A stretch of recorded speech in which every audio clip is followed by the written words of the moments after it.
اعوذ باللہ من الشیطان اللعین الرجیم بسم اللہ الرحمن الرحیم رب اشرح لی صدری ویسر لی امری واحلل عقدۃ من لسانی یفقہوا قولی اللہم صلی علی محمد وعلی محمد۔ صاحبان ایمان، اس ویڈیو میں 3 ٹاپک پہ بات کرنی ہے۔ سب سے پہلا ٹاپک ہے 14ویں شب شعبان کی نماز، اس کی فضیلت، اس کا طریقہ۔ دوسرا ہے ظہور امام صاحب الزمان عجل اللہ فرج الشریف حتمی ہے، اور دوسرا ہے قوت حافظہ کو تیز کرنے کا طریقہ عمل۔ تو آئیے، ویڈیو کو شروع کرنے سے پہلے آپ تمام احباب سے، مومن مومنات سے عرض ہے کہ لائک کے بٹن کو ضرور دبا دیجئے، اور جو نئے احباب ہیں مومن مومنات، ان سے عرض ہے کہ چینل کو سبسکرائب اور شیئر کر دیا کریں، تاکہ دوسرے مومنین بھی آپ کی وجہ سے اس میں شریک اور شامل ہوتے رہیں، اور یہ صدقہ جاریہ بنے ہم اور آپ سب کے لیے۔ تو صاحبان ایمان، سرور کائنات حضرت محمد مصطفیٰ صلی اللہ علیہ وآلہ وسلم کا فرمان مبارک کتاب اقبال الاعمال میں ہے کہ جو بندہ 14ویں شب شعبان 4 رکعت نماز پڑھے، اسے 2 کر کے پڑھنا ہے۔ ہر رکعت میں سورہ الحمد کے بعد سورہ عصر کو 5 مرتبہ پڑھنا ہے، پہلی رکعت میں بھی، دوسری رکعت میں بھی۔ تو فرماتے ہیں اس طریقے سے اس نماز کو اس شب میں پڑھنے والی کو اللہ تعالی قیامت کے دن جناب آدم سے لے کر قیامت کے دن تک تمام نمازیوں کا اجر و ثواب عطا فرمائے گا۔ اور جب پروردگار عالم اسے قیامت کے روز محشور فرمائے گا، تو اس بندے کا، اس بندی کا، اس کنیز کا، اس عبد کا چہرہ 14ویں کے چاند کی طرح چمکتا ہوا منور ہوگا، اور خداوند عالم اس کنیز اور اس عبد کے گناہ معاف کر دے گا۔ عظیم اجر ہے، عظیم ثواب ہے۔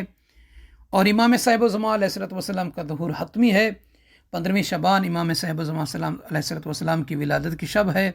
بہت بڑے عظیم اعمال ہیں اجر ثواب کے حوالے سے، انشاءاللہ تعالی اگلی ویڈیو میں آپ تمام مومنین کو بتائیں گے۔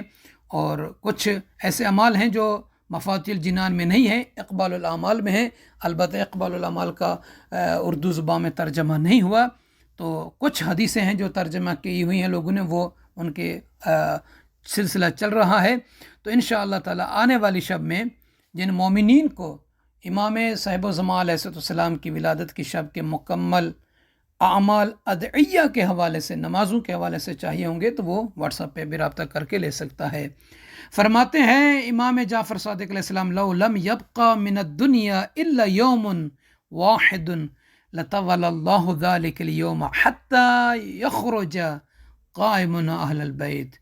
اگر دنیا کی عمر کا ایک دن بچے گا تو اللہ تعالی اس ایک دن کو اتنا طویل کر دے گا، اتنا طولانی کر دے گا کہ امام فرماتے ہیں ہمارے قائم اہل البیت علیہم السلام کا ظہور ہو جائے گا۔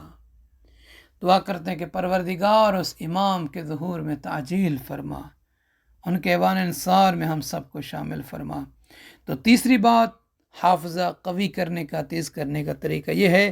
سرکار صادق علیہ محمد علیہ السلام فرماتے ہیں کہ ثلاثن یذہبن النسیان ویحدثن الذکر قراءۃ القرآن والسواک والصیام، کہ 3 چیزیں فراموشی یعنی بھول جانے کو ختم کرتی ہیں اور حافظہ کو تیز کرتی ہیں۔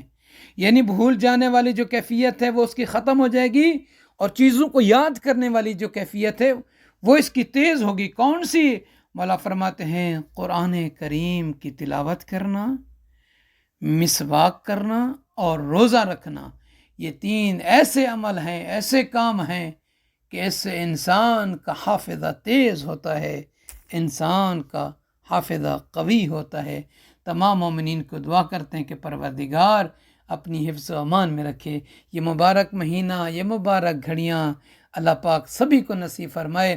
دعا کرتا ہوں کہ پروردگار جن بہنوں نے، بھائیوں نے، بزرگوں نے، نوجوانوں نے تیرے اس خاکی خاطی ناچیز بندے کو دعاؤں کے لیے کہا ہے، پروردگار ان کی دعاؤں کو ان کے حق میں منظور اور مقبول فرما۔ جو پریشان حال ہیں ان کی پریشانیوں کو دور فرما، جو دکھ میں ہے تکلیف میں ہے ان کے دکھوں کو تکالیف کو دور فرما۔ مریض کربلا کے صدقے خدا بندہ تمام مریضوں کو، میرے بیٹے کو جلد سے جلد شفا کاملہ و عاجلہ صحت و سلامتی طول عمر عطا فرما، امام علیہ السلام کے ظہور پر نور میں تعجیل فرما، آمین یا رب العالمین۔